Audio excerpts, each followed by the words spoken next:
Manan keessaa hojjechaa ture kanarra deddeebi'ee yoo ilaalu baay'isee garaa na nyaata. Egaa shama harka fuunee kabajamtootaa fi daawwattoota hordoftoota keenya nageenyi koo kan jaalalaa fi kabajaa bakkaa fi lafa jirtan siniif haa baay'atu. Anis obboleettiin keessan bakkaa fi lafa jirutti waaqayyoof galannaa ga'u nagaa fayyaa kooti. Egaa viidiyoon asitti argaa jirtan kun gaafan biyya abbaa koo galuu gaafan mana jaraa gadi dhiiseetoo gara biyya kan kootti galuu deemudha jechuudha. Waaqayyoof galannaa ga'u amma ergan biyya galee baatii tokko ga'ee jira. Egaa guyyaa galmaata kiyyaa sanii haala kanaanan galle jechuudha gara biyya kiyyaa. Egaa ijoollee Saa'udiidhaa gara Itoophiyaa galu baay'een keenya jechuudha. Jarri kiyyaa wanti isaan na aarsan tokko maalidha? Ani isaan biraa waggaa hedduu hojjedheera. Garuu guyyaa galmaata kiyyaa sanii xiqqoo wanti isaan na miidhan maalidha yoo jettanii Saa'udiidhaa gara Dubaayitti kan isaan na murani jechuudha. Tiikeetti Saa'udiirraa Dubaayin deeme. Dubaay keessatti garuu sa'aatii dheeraadha jechuudha. Kanaan ture sa'aatii 15 ol boolee Dubaay keessan ture.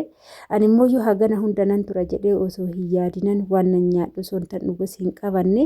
Dubaay keessatti garuu baay'een dadhabee, baay'een beela'ee, baay'een dheebodhee bakka wanta nama hin mudata jedhee yaadne hundatu na mudachaa ture jechuudha. Galanni Waaqayyoof haa ta'u namni galuu hin dhiisu. Anis immoo biyya kootti maatii kootti dabalamee tanan jira jechuudha. Egaa kana fakkaata haalli galmaata kiyyaa gizeen biyya sanii galu jechuudha. Haa ta'u galanni Waaqayyoof haa ta'u biyya ormaatitti hojjetatanii milkaa'anii gaafa biyya ofii galan caala wanti nama gammachiisu hin jiru. Kunoo haala kanaan kaa gizeen mana isaanii keessaa ba'u jechuudha. Dhugaa baay'ee garuu haa ta'uti namni wal baree gaafa wal biraa deemu baay'isee garaa wal nyaata jechuudha. Jarri kun kaa haga fedhes yoo ta'e anis waggaa dheeraa waanan bira turee fi gaafan gatee biraa deemu garuu baay'isanii garaa na nyaatanii. Haa ta'uti immoo aga feetes turii aga feetes hojjedhu biyya ormaatitti namni hafuu hin jiru jechuudha. Kanaafuu jechuudha anis immoo biyya ormaatti hafuu hin danda'u jechuudha. Aga fedhe isaan jaaladhus hanga fedhe isaan na jaalatanis isaan aga fedhan na jaalatanis qixxee haadhaaf abbaa koo qixxee maatii koo qixxee biyya koo na jaalachuu hin danda'an. Nuti iyyuu jechuudha abbaa fi haadha irraa dhalanne maatii wajjin dhalannee guddanne ganneetu jireenya injifanna jennee biraa deemnee jirra jechuudha. Biyya san deemuun keenya immoo jiruu injifachuuf malee guutumaan guututti jiruu keenya biyya san godhachuuf miti jechuudha. Shamarri keenya wanni beekuu qabdan hanga fedhan jarri sinaa jaalatan jarri sin bira hojjettan hanga fedhan sinaa jaalatan hanga fedhan sinaa turan. Asitti immoo gizeen deemuuf qophiirra jiru rifeensa kiyyaa sirreeffachuuf yeroo darbe tokko kaawwaayyaadhaa sirreeffadheennaan yookaan rifeensa hin qabdu ijoolleen naan jettan ni jirtu.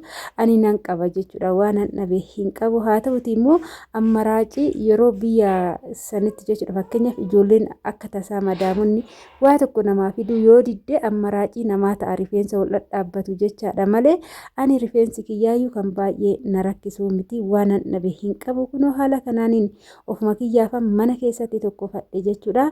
Isa kanallee immoo ofumaafan deemee orijinaala ta'e bitadhe jechuudha. Egaa kana fakkaata hordoftoota keenya biyya ormaatitti jechuudha. Amma ganaan qophiirra jira gara biyya kiyyaa galuuf yaadarra jira waan ta'eef of sirreeffachaa jira rifeensa koo sirreeffachaa jira waan hunda koo tottolfachaa jira jechuudha biyya kan kootti galuufi. Egaa kana fakkaata hordoftoota kiyya haala kanaanidha jechuudha.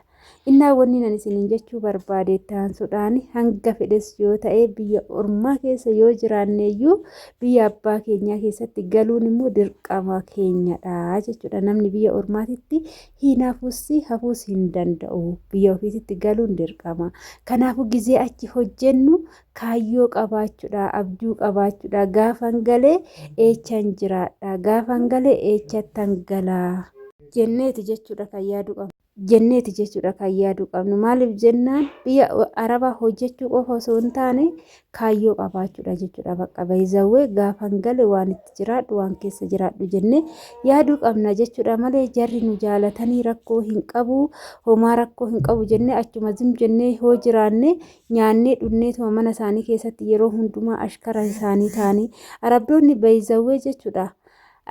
isaan tajaajilaa baate isaan bira dhaqxee isaan tajaajilaa baate isaan umurii isaaniitti nyaatanii dhuganii dulloomanii ijoolleen isaanii si biratti dhalatanii fuudha ga'anii heeruma ga'anii ijoolleen isaanii heerumanii fuudhanii yoo jedhaniyyuu maal godhu isaan sun dulloomanii yeroo saayikilitti deebi'an ijoollee isaanii immoo maal godhure. Akka ijoollee isaanii biratti galtee qaxaramtee hojjettuu barbaadu malee akka ati immoo biraa biyya kan kee galtee jiraattu tasallee eenyutu hin barbaanne arabdoonni hin barbaadan jechuudha.